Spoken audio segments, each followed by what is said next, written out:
Assalamualaikum warahmatullahi wabarakatuh. Jumpa lagi dengan kami di MZ Channel. Dikisahkan, pada masa Bani Israel terdapat kisah seorang saleh dari kalangan mereka yang dipilih oleh kaumnya untuk dijadikan raja. Ketika dijadikan raja, laki-laki tersebut memilih Masjidil Aqsa atau Baitul Maqdis sebagai tempat tinggalnya, sekaligus syarat kepada yang memilihnya. Ia memilih tinggal di atas masjid, supaya bisa tetap melaksanakan ibadah-ibadahnya. Kisah seorang raja yang saleh ini dijelaskan oleh At-Tabrani dalam Mujamul Kabir. Terdapat sebuah hadis yang menceritakan bahwa setelah Nabi Musa alaihi salam meninggal, Bani Israel mengangkat seorang pemimpin. Pemimpin tersebut adalah seorang yang saleh, rajin beribadah, sehingga ketika diangkat menjadi pemimpin Bani Israel ia mensyaratkan supaya bisa tinggal di Masjidil Aqsa. Setelah dipilih, pemerintahan pun berjalan dengan kepemimpinan orang saleh tersebut, di mana pada setiap malamnya ia selalu beribadah kepada Tuhannya.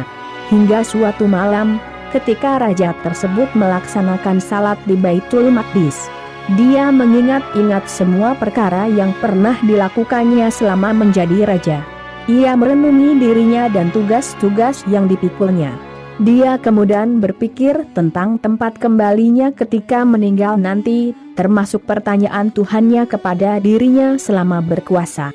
Sejauh mana dia berpegang kepada perintah-perintahnya. Ia kembali merenungi perilakunya selama berkuasa, dan merasa bahwa yang dijalankannya kurang begitu baik.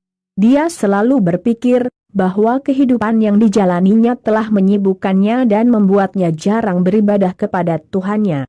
Renungan-renungan tersebut kemudian mendorongnya untuk meninggalkan kekuasaan dan kepemimpinan yang diembannya. Namun ia tertahan oleh kaumnya yang masih menginginkannya menjadi raja, sedangkan kaumnya tidak bisa untuk diperbaiki perilakunya.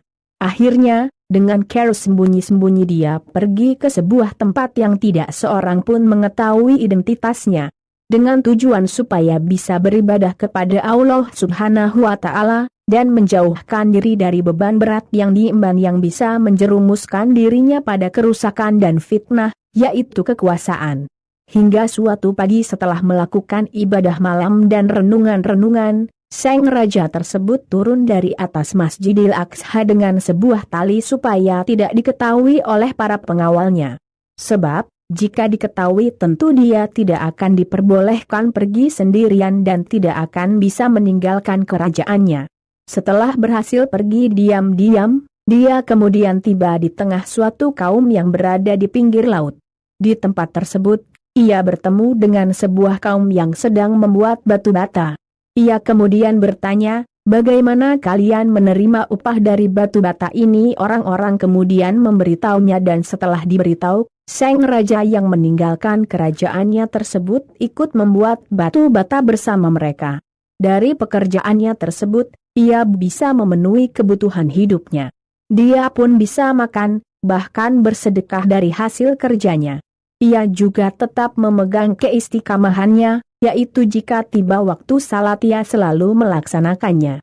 Orang-orang yang melihat hal tersebut, kemudian melaporkannya kepada pemimpin desa mereka, bahwa di antara mereka terdapat laki-laki yang giat bekerja, rajin beribadah dan sederet pujian lainnya. Mendengar hal tersebut, pemimpin desa kemudian mengundangnya. Namun selalu mendapatkan penolakan, sampai 3 kali berturut-turut. Akhirnya, pemimpin desa tersebut mendatanginya supaya bisa bertemu langsung. Ketika melihat pemimpin desa mendatanginya, sang raja yang menyamar tersebut justru melarikan diri. Karena penasaran, sang kepala desa membuntutinya hingga berhasil menyusulnya. Kemudian kepala desa tersebut memanggil, "Tunggu, aku ingin berbicara denganmu." Akhirnya sang laki-laki tersebut berhenti dan saling berbicara. "Aku tidak akan mencelakakan dirimu," ucap kepala desa, sambil bertanya, "Siapa kamu wahai hamba Allah? Semoga Allah merahmatimu." Laki-laki tersebut kemudian bercerita, "Aku adalah Fulan bin Fulan, raja negara ini dan ini.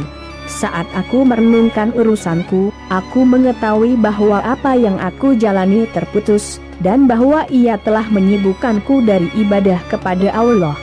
Lalu aku meninggalkannya dan datang kemari untuk beribadah kepada Tuhanku. Kepala desa tersebut kemudian berkata, "Kamu tidak lebih memerlukan apa yang kamu lakukan dari diriku." Kemudian raja turun dari kendaraannya dan mengikuti jejak laki-laki tersebut.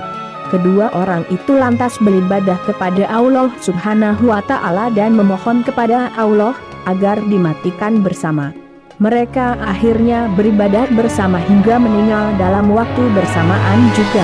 Demikian kisah dari kami. Terima kasih sudah menonton. Jangan lupa like, subscribe karena subscribe itu gratis, dan aktifkan lonceng biar Anda mengetahui update video dari kami. Mohon maaf bila ada kesalahan. Cukup sekian, wassalamualaikum warahmatullahi wabarakatuh.